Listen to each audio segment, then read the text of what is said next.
The night Calvin Miller cheated, my daughter and I were kidnapped to the deep mountains by his archenemy. My daughter had an asthma attack. When I called him for help, he said to me with disgust, "Stop using Annie's illness to deceive me. If she isn't dead, don't bother me." Later, Annie really died.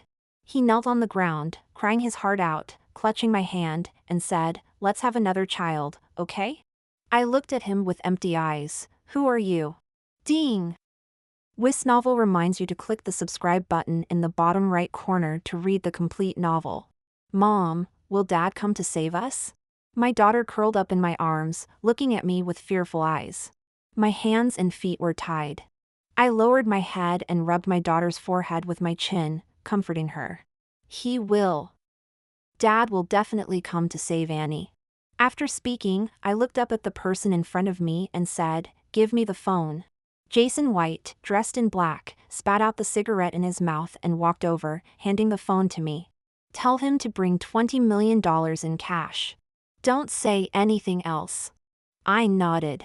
Jason White was Calvin's archenemy. They had been at odds since childhood, fighting fiercely over business. A year ago, Calvin ruined Jason's company. From the heir of the White family to now living in a rented apartment, he hated Calvin's dirty methods to the core. This afternoon, I took my daughter Annie out to play and was kidnapped by him halfway to the deep mountains, into a dilapidated house with leaking walls. I called twice, but no one answered. Jason glared at me impatiently, and I dialed again. My daughter's face was blue from the cold, her body trembling, and she started coughing. I stared at the phone, and suddenly it connected. I instinctively called out, "Calvin." Jason reached over and pinched my shoulder, making me wince in pain. I steadied my voice. "Annie and I got lost. Can you come and pick us up?" My daughter raised her head and shouted into the phone. "Daddy, Daddy, save me," sob. "Annie is so cold, Uncle White is so scary." Calvin only spoke after hearing his daughter's voice. "Where did you take Annie again?" His tone was full of disgust, and then a sudden panting moan came from the other side. "Calvin, it hurts, you come out first." I froze. My heart ached. Yes, I knew he was cheating. The one lying in his arms was his beloved, Bertha. Bertha went abroad after graduating from college and later returned to join his company. Half a year ago, when their scandal reached my ears, I once caught them hugging each other. At that time, Calvin explained that she had drunk too much. I suppressed my emotions and spoke to the person on the phone. "Bring $20 million to save us now." Calvin sneered, "What trick are you playing now? Kidnapping? Shelley, can you be any more shameless?" He didn't believe me. I struggled with my wrists and had just said a word when I suddenly noticed that my daughter's face was off. She was struggling to breathe and fell from my body. I screamed, "Annie, Annie. Calvin, come and save Annie." Annie had an asthma attack. This was the last thing I wanted to see. But Calvin interrupted me with disgust. "Stop using Annie's illness to deceive me. If she isn't dead, don't bother me." The phone hung up quickly, and my words were scattered in the wind. Annie lay on the ground with her mouth open, her small hands clutching her chest, tears continuously streaming from her eyes. I threw myself beside my daughter, crying and begging Jason White. "Jason, I'll give you anything, please let me go and save my daughter, she has asthma." He panicked too and carried Annie with me to the nearest hospital. The doctor said it was too late, the child's body was already stiff. I felt absurd, lost all reason and composure, and started arguing with the doctor. "She's just wearing too little, and it's cold. Hurry up and save her. You are doctors, why won't you save my daughter? Please, save her, save her." Jason stopped me from pouncing on the doctor. "Shelley." I clung to Jason like grabbing a lifeline. "Tell them to save my daughter quickly, I'll give you any amount of money. Calvin has money, I'll make him give it all to you, and more." He showed a trace of emotion, helping me to stand up. All the doctors looked at me with regret. "Please accept our condolences."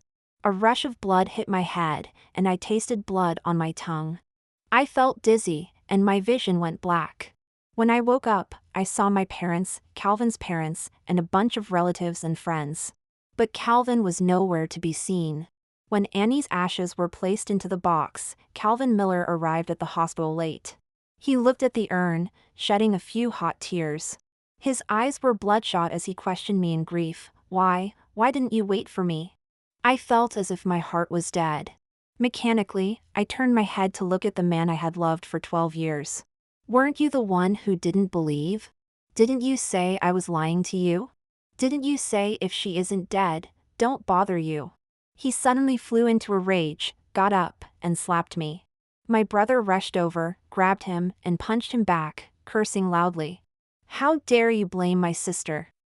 If you hadn't used underhanded means to take over Jason White's company, would he have kidnapped my sister and Annie? Calvin seemed to be struck by a bolt from the blue, looking at me in disbelief. Kidnapped? He kidnapped you? Screw him, Calvin, give me back Annie's life.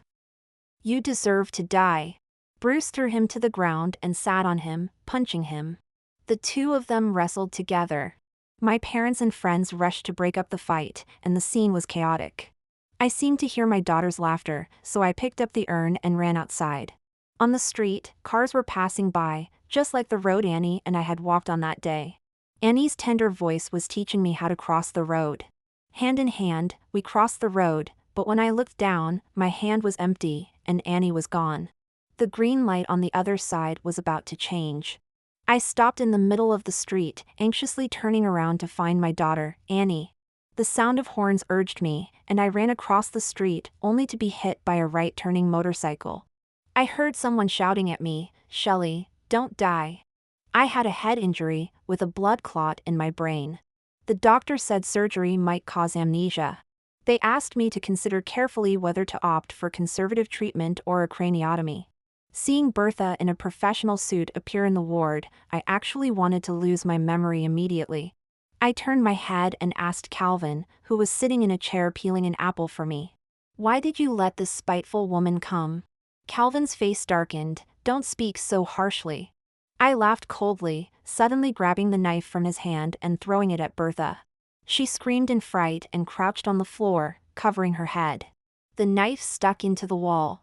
Calvin dropped the apple and stood up abruptly, suddenly stopping in his tracks, turning back to yell angrily. "Are you crazy?" I stared straight at him. "Calvin, while you were rolling in bed with that woman, your daughter died on the road." Bertha lifted her frightened face, explaining pitifully. "Mrs. Miller, I'm here on behalf of the company to offer my condolences. Mr. Miller and I didn't do anything." Her pitiful voice made me want to vomit. "Didn't do anything?" "You were groaning on the phone." "Miss Bertha, have you ever been a prostitute?" Bertha cried even harder, kneeling on the floor, and Calvin went over to help her up, continuing to shout at me. "Shelley, don't go too far. Bertha is not like you, she didn't use every means to get into my bed." I smiled faintly. So, this was how he saw me. 12 years, from high school until now, and my love still hadn't warmed his icy heart. I ignored the disgusting couple, pressed the call button, and summoned the doctor. "Doctor, I'll have the surgery." Calvin walked up to me, his face dark, and asked, "You want to forget me?" I raised my head and forced a smile that was worse than crying. "Isn't that what you wanted? Before the surgery, let's get a divorce." Because both of our parents were against our divorce. Calvin was unwilling to do so. I had no choice but to undergo brain surgery first. Before the surgery, I met Bertha again. Calvin said she felt guilty and volunteered to take care of me after the surgery. I laughed angrily and had my brother kick them out directly. After the surgery, I still remembered everything, everyone. The pain in my heart didn't lessen at all. I was a bit disappointed. Not only that, but Calvin even took a special leave to accompany me. Seeing him made me feel nauseous. Unexpectedly, Calvin started to suspect what happened during my kidnapping. He questioned me, "What else did Jason White do besides tying you up?" I was stunned, looking up at my increasingly unfamiliar husband. "What are you suspecting?" Calvin didn't answer my question but instead talked about his investigation of Jason White over the past few days. "I've been looking for him these days, couldn't find him in the country. He must have fled abroad. That day, he only saw you." I said coldly, "What exactly do you want to say?" Calvin said coldly, "Did you two have sex?" I had never felt this disgusted with someone before. I laughed a few times, stood up, and slapped him hard, shouting, "Get out." The door was suddenly pushed open, and Bertha rushed in, pulling Calvin with a heartache. Calvin's face suddenly turned dark, his eyes gloomy. She accused me, "Shelley, Mr. Miller cares so much about you, and you actually hit him." I sneered, "I trusted you and let you into the company, and you seduced my husband. Do you have any shame?" Bertha's face turned white, then red, then black. She squeezed out a few tears, her voice trembling. "I didn't. What evidence do you have? Mr. Miller and I are just good friends. It's true that he takes good care of me, but I've never actively destroyed your family." I didn't want to see her act innocent again, so I blurted out, "Get out." Calvin grabbed my hand and growled, "Can you stop going crazy?" I asked her to come. "If you're angry, take it out on me." I turned to look at him and smiled, "All right." Then I raised my hand to hit his face, but Bertha rushed up to block it. "If you want to hit me, ah." Bertha's face immediately had 3 bloody scratches from my fingertips. She covered her face and fell to the ground, and Calvin hurried to help her up. Seeing her face, he turned around and pushed me. My lower abdomen hit the cabinet. A sharp pain made me bend over, listening to Calvin's impotent rage at me. "You killed our daughter. If it wasn't for you taking her out, she wouldn't have been kidnapped, she wouldn't have gotten sick. It's all your fault. The one who should die is you." His voice drilled into my ears like a curse. "Right. I killed our daughter. Annie died in front of me. She was in so much pain, and I couldn't do anything. I will accompany her. Mommy will accompany Annie." I slowly straightened up and walked to the window, opened it. But before my hand could touch the windowsill, I was hugged and pulled away. Because Calvin repeatedly provoked me, I fainted several times. The doctor didn't allow him to come to the hospital anymore. I had a moment of peace. Until one day, a figure suddenly appeared at the door. Jason White was dressed very strictly, with a hat and mask. He only took them off after entering the ward. Seeing him triggered my stress response, and I shrank into the blanket, warning him, "Don't come near." Jason stopped at my words and quietly looked at me. I turned my head, my hand under the blanket clenched tightly, and I said hatefully, "Aren't you afraid I'll call the police and have you arrested?"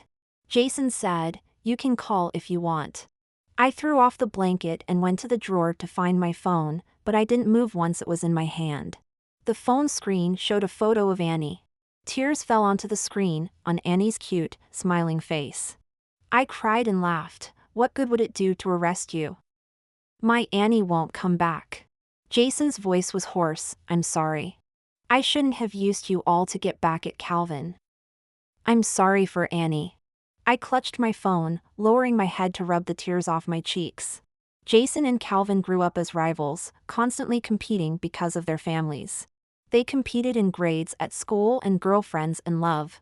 In high school, more people liked Jason than Calvin because of his rebellious personality, handsome looks, and fierce fighting skills. Teenage girls loved that type. But I fell for the quiet Calvin, who rarely talked to girls. I pursued Calvin for 7 years, and in the 8th year, I finally married him. Jason asked me at my wedding, "Is he worthy of your love for so long?" I said he was worth it. He laughed at that time, suddenly leaned in to kiss me, and said, "You will regret it." Recalling the past made my head ache like needles. I suddenly told Jason, "I regret it."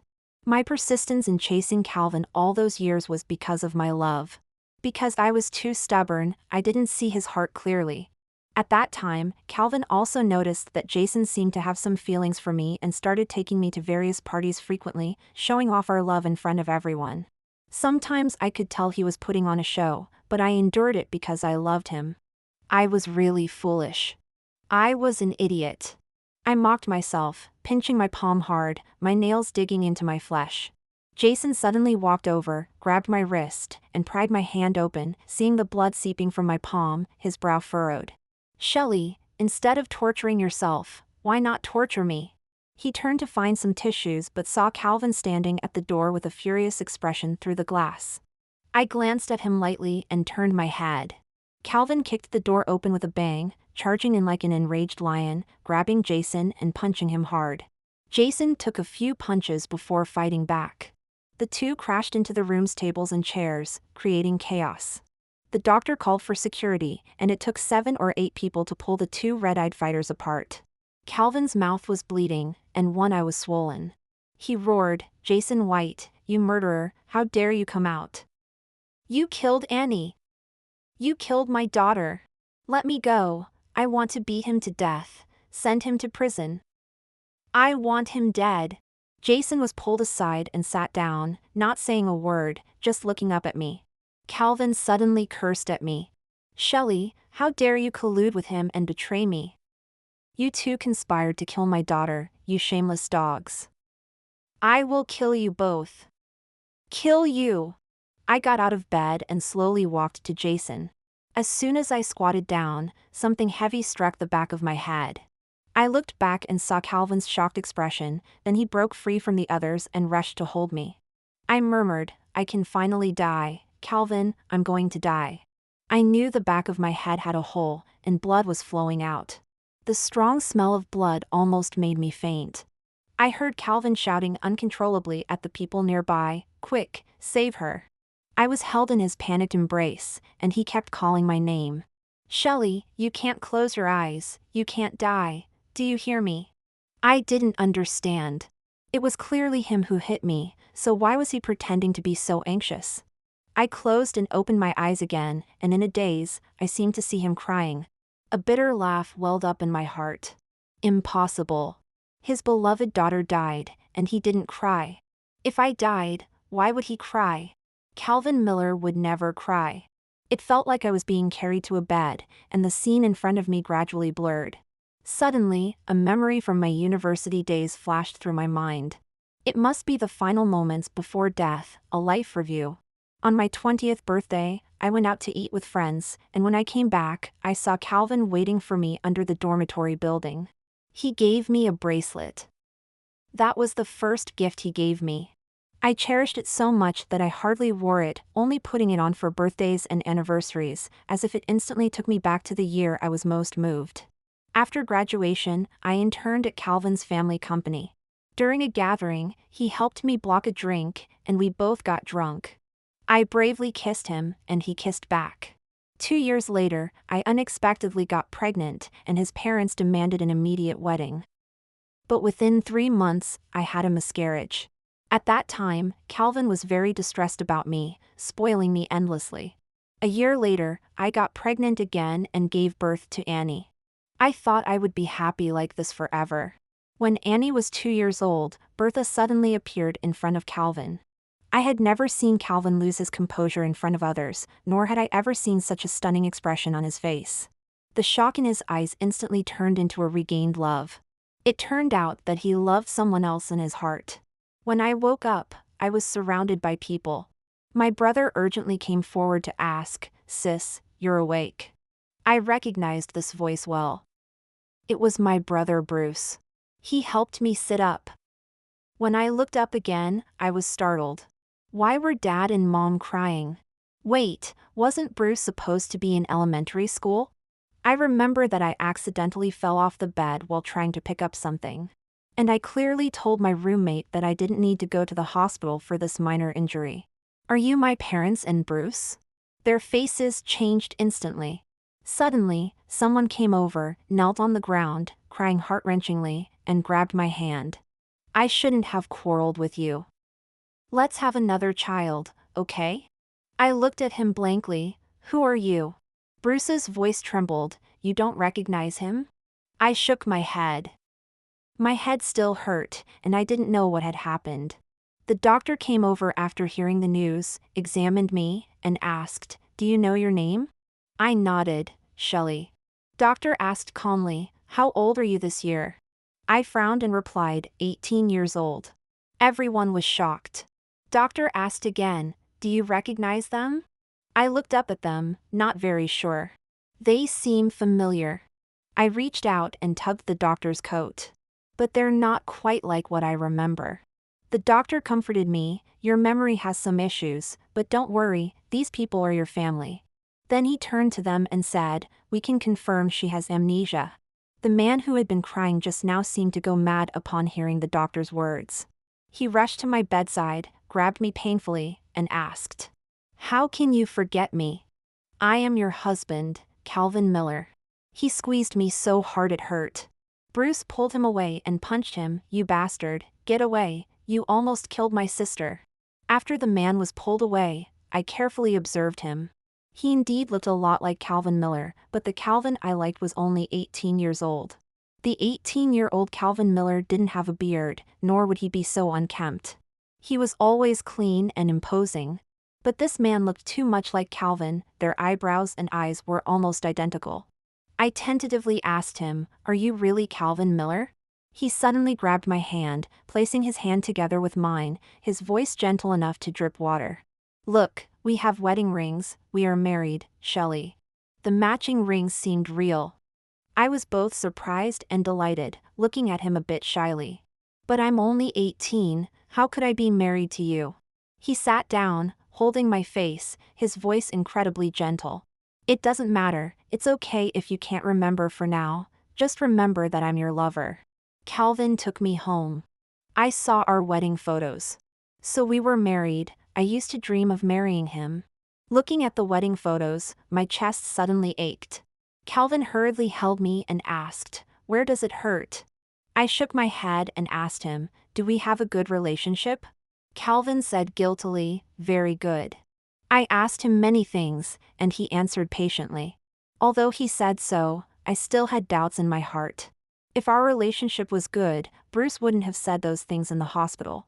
The next day after dinner, I took a taxi to Calvin's company. And when I pushed the door open, I saw a woman massaging Calvin's shoulders.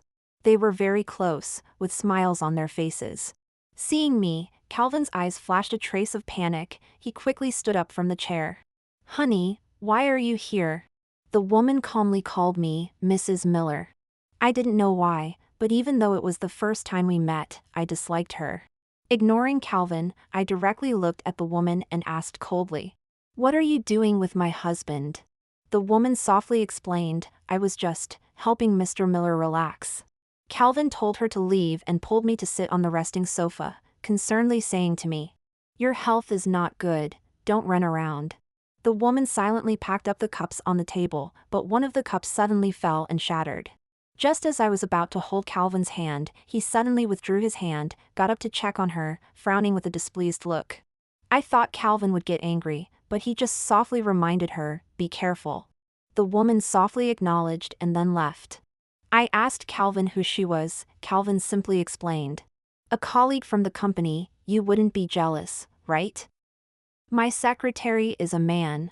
He suddenly reached out to touch my nose, all right, I'll take you out for dinner. I felt that Calvin seemed afraid of me knowing something. Every time we talked about the company or that woman, he would change the subject. A woman's intuition is usually accurate, Calvin must be hiding something from me. At night, I woke up thirsty and heard him on the phone in the living room. He said to the other side, I won't get a divorce. Don't call me at night anymore. Leaning against the door in a daze, I realized there must be something wrong with our marriage. Later I asked Bruce, but he changed his previous attitude of advising me to break up, telling me not to overthink. Calvin bought me a new phone, saying the previous one was lost. Looking at the empty contact list, I panicked, searched the house but couldn't find the phone book. Later I only managed to recall one number, dialed it, but a man's voice answered. Holding the phone, I hesitated to hang up. The other side suddenly spoke, hello, this is Jason White. Jason White. I knew him. I quickly arranged to meet Jason White, but when I saw him, I became unsure again. He looked almost like a different person from the Jason White in my memory, although more mature and handsome, he seemed a bit desolate, as if he had aged a lot. I carefully opened my mouth, I want to talk to you about my amnesia. Jason stared at me for a long time, then softly said, if you can't remember, don't force it. Some things are better forgotten.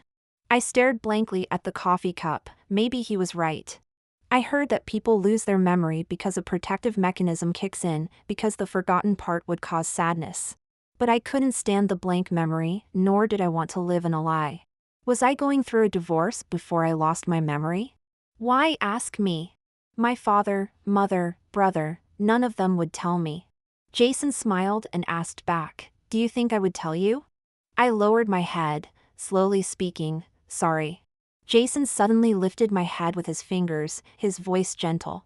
"Shelley, don't say sorry, the one who should apologize to you is someone else." After chatting with Jason White, I took a taxi to Calvin's company. The secretary said Calvin and Bertha had gone out. I waited in Calvin's office, flipping through his bookshelf, and found an album placed upside down. I picked it up, and the photo showed a family of 3. Calvin and that woman, with a cute child held in the middle. I took the photo and asked the secretary, who was that woman? But he only responded to me, "You should ask Mr. Miller yourself." Obviously, he was avoiding the question. I turned around and walked out of Calvin's office. I randomly found someone and asked, "Who is this woman?" Their expressions were the same as the secretary's, clearly having received Calvin's orders not to speak casually. Since they wouldn't tell me, I had another way. I directly offered, "Whoever tells me who this woman is, I'll give them a promotion and a raise." It didn't take long for a man to suddenly speak out from the crowd. "Director Bertha is Mr. Miller's friend." Someone else added, "She's not Mr. Miller's wife." "Right, I'm Calvin's wife, how could she be?" My head hurt so much, it felt like it was splitting. It seemed like someone had once whispered in my ear, "He never liked you. If it weren't for the child, he wouldn't have married you." I staggered and turned around, crying as I threw myself into Calvin's arms, who had just walked in from outside. He held me, lowered his head, and asked with concern, "What's wrong? Is your head hurting again? I'll take you to the hospital right away." I clutched Calvin's collar, sobbing and begging him. "Calvin, tell me you don't like Bertha, tell me quickly." Calvin said calmly, "I don't like her." Unexpectedly, there was not a trace of hesitation. But my heart still ached, and I shouted at him, "Then fire her." He hesitated for a moment, pushing my shoulders, trying to explain, but I interrupted with a scream. "If you don't fire her, I'll divorce you." Calvin bent down to wipe away my tears. His expression was somewhat pained as he spoke to Bertha behind him. "Bertha, pack your things and leave now." Bertha still wanted to argue, trying to explain to me, "Mrs. Miller." I clutched my head in pain and screamed. Calvin covered my ears and shouted at her once more, "Get out! Get out now!" To appease me, Calvin took me shopping. From head to toe, as long as I showed interest, he would directly swipe his card. I temporarily forgot the painful scene just now, dragging him from store to store. Passing by a toy store, I let go of his hand and quickly ran inside, circling around like a curious baby. Finally stopping in front of a plush toy shelf, squatting down and staring at a panda plushie in a daze. He laughed at me for being like Annie. I tilted my head and asked him, "Who's Annie?" Calvin's smile froze on his face, and he slowly said, "Annie is the name we chose for our child. You said we should name the child before they were born." I turned my head, reached out to touch the plushie, and said happily, "Then let's buy it for Annie." Later, we went to watch a movie. When we came out, I was thirsty, and Calvin went to buy me a milk tea. I leaned against the railing, bored, observing passers-by. Suddenly, I caught sight of Jason White across from me. He also saw me and quickly turned his head. I walked around half a circle and greeted him, "Hi, Jason." Jason seemed surprised that I approached him, responding slowly, "Shelley." I asked him, "What are you doing here?" He hesitated for a long time before saying, "Handling some business." Actually, I had long noticed he was following us. I had just said a few words to him when Calvin suddenly returned, throwing the other cup of milk tea at Jason's face. I instinctively went to block it, and it hit my head. Calvin shouted at me angrily, "Why do you keep protecting him again and again?" Jason glared at him, warning in a low voice, "Calvin, don't shout at her." Calvin, like an angry lion declaring his territory, said, "She is my wife." He forcibly dragged me away, got into the car, and started it without a word. Calvin drove very fast, and I was a little scared. Calvin, please slow down. He didn't respond to me. I nervously clutched the car door and asked him, "You're mad because I didn't like you before I lost my memory and the one I liked actually is Jason?" Calvin suddenly braked, turned back, and glared at me fiercely. "No." I frowned at him, smiling slightly. "Then why are you angry? Because Jason likes me?" Calvin's eyes suddenly turned fierce. He closed his eyes, took a few deep breaths, pulled me into a tight embrace, and lowered his head, kissing my forehead repeatedly. "You can't betray me. You are my wife, Shelley." After a few days of silence, I found Jason White again and asked him if he wanted to get his things back. He asked, "Did you remember something?" I smiled. "I just saw some documents. I know what Calvin is doing and I'm afraid he'll go astray." Jason laughed self-deprecatingly. "You still love him." I didn't say anything. I lent money to Jason and also told him about Calvin's plan to sell his company. Jason successfully stopped Calvin and even arranged for someone to buy 30% of his company's shares. Calvin was furious in the meeting room, questioning if someone had leaked the information. After eliminating all possibilities, he finally looked at me. Holding the panda toy I bought for Annie, I innocently said. He seemed to have asked me, but I don't remember if I told him. "Calvin, did I do something wrong?" Calvin stormed out. Everyone glared at me angrily and left one by one. I sat for a long time, waiting until it got dark before knocking on Calvin's office door. The floor was littered with documents and broken teacups. He was on the phone. After he finished, I said, "Calvin, when are we getting a divorce?" Calvin looked at me in shock. "You want to divorce me?" I nodded, yes. He came out from behind his desk, grabbed my shoulders, and asked, "Why are you suddenly asking for a divorce? You helped Jason White, and I haven't even confronted you about it yet. So, divorce is the best option for us." Calvin pushed me away violently, and I almost fell, barely catching myself on the desk. "Shelley, you still can't forget Jason White even though you lost your memory. You've already betrayed me, haven't you? You've wanted to leave me for a long time, haven't you?" He shouted at me, reminding me of countless similar scenes from the past. He said I was always suspicious, that I didn't trust him, that he and Bertha were just soulmates. A few tears slid down my cheeks as I softly said, "Is it that I can't forget Jason White, or that you love Bertha but you can't admit it?" Calvin froze. I slowly took out my phone and showed him the photos and videos Bertha had sent me, both from the past and present. "In your heart, Bertha is your soulmate, always holding the most important place." I stayed at my parents' house for a week, and Calvin came to pick me up again. My parents and brother wanted us to divorce and kept him outside. "Calvin, stop harming my daughter. Annie died because of you. I don't want my daughter to die because of you too." Calvin knelt directly in front of my parents, shamelessly apologizing. "Mom, Dad, I know I was wrong before. I will treat Shelley well from now on. Please give me another chance." Bruce grabbed him and cursed, "Do you have no shame? Get lost. Don't you understand?" Calvin said, "I will keep kneeling until you forgive me." Their argument drew the neighbors' attention. Not wanting my parents to be harassed by him, I left with him. On the way back, I offered to drive and started talking to Calvin about Annie. "Did we have a child?" Calvin didn't deny it. "We did." I asked, "Where is she?" Calvin evaded, "We will have another child." I gripped the steering wheel tightly, eyes fixed ahead, and continued to ask, "Why did we get married? Was it because of the child?" Calvin impatiently interrupted, "Shelley, that's all in the past. Can't we just live well now? Do you love me?" He hesitated. I suddenly accelerated. "Because you don't love me, you would take photos with Annie and Bertha and put them in your office. Because you don't love me, when I called you to say Annie was sick, you said I was lying. You're crazy, slow down." Calvin grabbed my wrist, then suddenly looked up at me. "You remembered." I pushed him away forcefully and stepped on the gas. "I never forgot. You're the one who has been lying to me."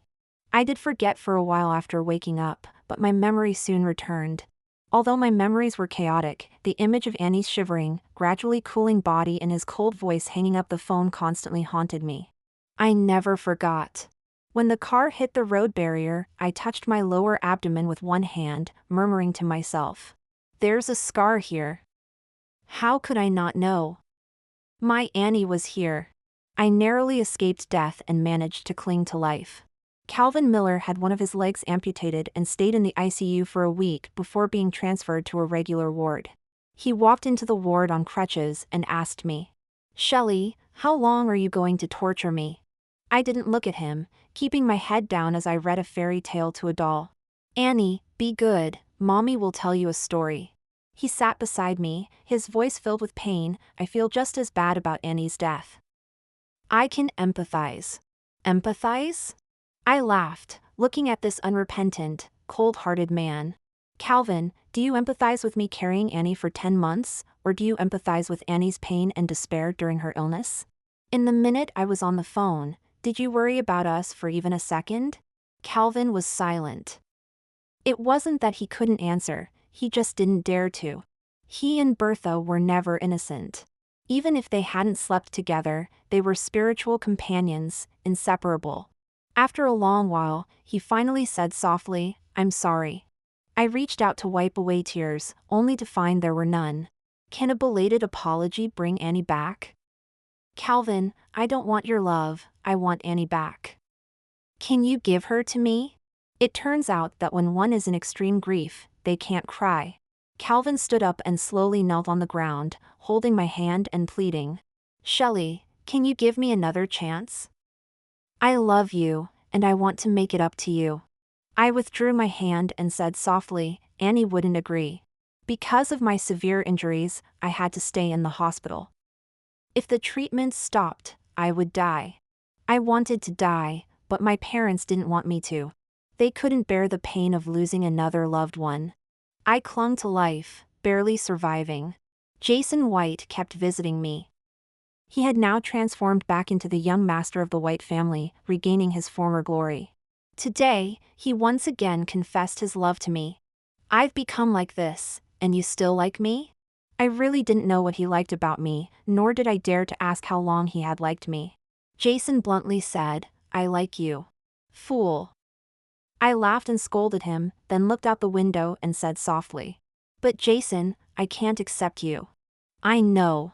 Annie told me in a dream that Uncle Jason is very fierce, very scary." "I'm sorry." I knew Jason had been by my side ever since I lost my memory and reconciled with Calvin, afraid that I would get hurt again.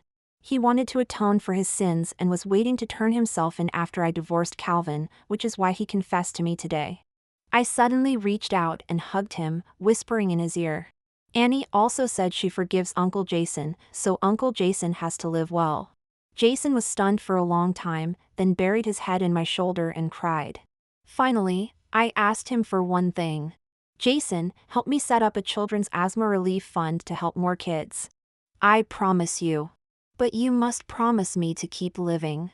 I didn't answer for a long time. That night, I dreamed of Annie. She was wearing a beautiful dress and asked, "Mommy, are you coming?" I smiled and said, "Mommy is here."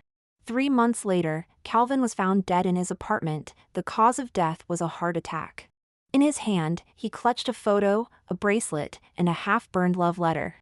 It was written to his wife Shelley, dated 2015, 10 years ago.